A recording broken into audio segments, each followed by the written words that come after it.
South queen Samantha ఏ ముహూర్తాన విడాకులు తీసుకుందో తెలియదు కానీ వరుస వివాదాలు ఆమెను చుట్టుముడుతున్నాయి. డివోర్స్ ట్రోలింగ్ మొదలు పెడితే ఇప్పుడు కొండా సురేఖ కామెంట్స్ దాకా వరుసగా ఏదో ఒక వివాదంతో వార్తల్లో నిలుస్తూనే ఉంది సమంత. మరి ఇప్పటిదాకా ఆమె చిక్కుకున్న వివాదాలేంటో తెలుసుకుందాం పదండి. మొదటగా డివోర్స్ ట్రోలింగ్. 2017 అక్టోబర్లో సమంత అక్కినేని నాగచైతన్యను పెళ్లి చేసుకోగా 2022 అక్టోబర్ నెలలో విడాకులు తీసుకుంటున్నట్టుగా ప్రకటించి షాక్ ఇచ్చారు.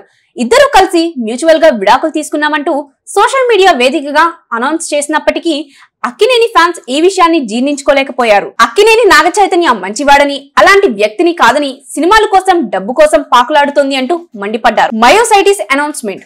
2022 అక్టోబర్ నెలలోనే సమంత తాను మయోసైటిస్ అనే వ్యాధి బారిన పడ్డానని ప్రకటించి షాక్ ఇచ్చింది. అది కూడా ఆమె హీరోయిన్ గా నటించిన యశోద సినిమా ప్రమోషన్స్ లో కన్నీళ్లు పెట్టుకుంటూ తాను ఈ వ్యాధి నుంచి త్వరగా కోలుకోవాలని కోరుకుంది.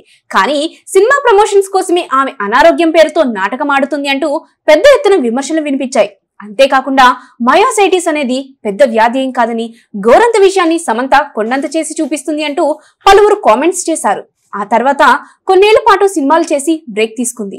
ఏడాది పాటు కనిపించకుండా పోయింది సమంత. Pushpa song controversy. అలాగే విడాకుల తర్వాత సమంత ఊ అంటావా మామ అనే ఐటమ్ సాంగ్ చేయడం అప్పట్లో హాట్ టాపిక్ అయింది. గతంలో ఎన్నడూ లేని విధంగా విడాకుల తర్వాత సమంత పుష్ప సాంగ్ లో రెచ్చిపోయి నటించడంతో ఆమె ఇలా బోల్డ్ రోల్స్ చేయడానికి అక్కినేని ఫ్యామిలీ అంగీకరించకపోవడం వల్లే విడాకులు తీసుకుంది అంటూ టాక్ నడిచింది. భరణం రూమర్స్. ఇక డివోర్స్ తీసుకున్నాక సమంత ఏకంగా 250 కోట్ల రూపాయలు భరణం డిమాండ్ చేసిందని పుకార్లు వినిపించాయి. ఈ విషయంపై కాఫీ విత్ కరణ్ షోలో ఆమెకు ప్రశ్నలు ఎదురుకాగా సమంత ఆ వార్తలను కొట్టిపారేసింది. స్టార్ హీరో దగ్గర 25 కోట్లు. అలాగే సమంత మయోసైటిస్ చికిత్స కోసం ఒక తెలుగు స్టార్ నుంచి ఏకంగా 25 కోట్ల రూపాయలు తీసుకుందని రూమర్లు వినిపించాయి. ఈ విషయాన్ని కూడా సమంత సోషల్ మీడియా వేదికగా కొట్టిపారేసింది. డిటాక్స్ వివాదం. ఒక పాడ్కాస్ట్ లో సమంత ఇచ్చిన హెల్త్ టిప్ తో ఆమెకు ఎదురు దెబ్బ తగిలింది. ఇలాంటి ఆరోగ్యాన్ని ఖరాబ్ చేసే చిట్కాలు చెప్పి అమాయక ప్రజల ప్రాణాలు బలి తీసుకుంటున్నారు అంటూ ఓ డాక్టర్ సమంతపై విరుచుకుపడ్డ విషయం తెలిసిందే. ఇప్పుడు కొండా సురేఖ వివాదం.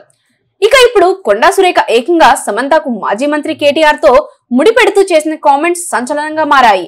ఇలా విడాకుల నుంచి మొదలుకొని ఇప్పటిదాకా సమంత వరుస వివాదాల్లో చిక్కుకోవడం గమనార్హం. వీటితో పాటు రీసెంట్ గా శోభితాతో నాగచైతన్య ఎంగేజ్మెంట్ తర్వాత కూడా సమంతను టార్గెట్ చేశారు.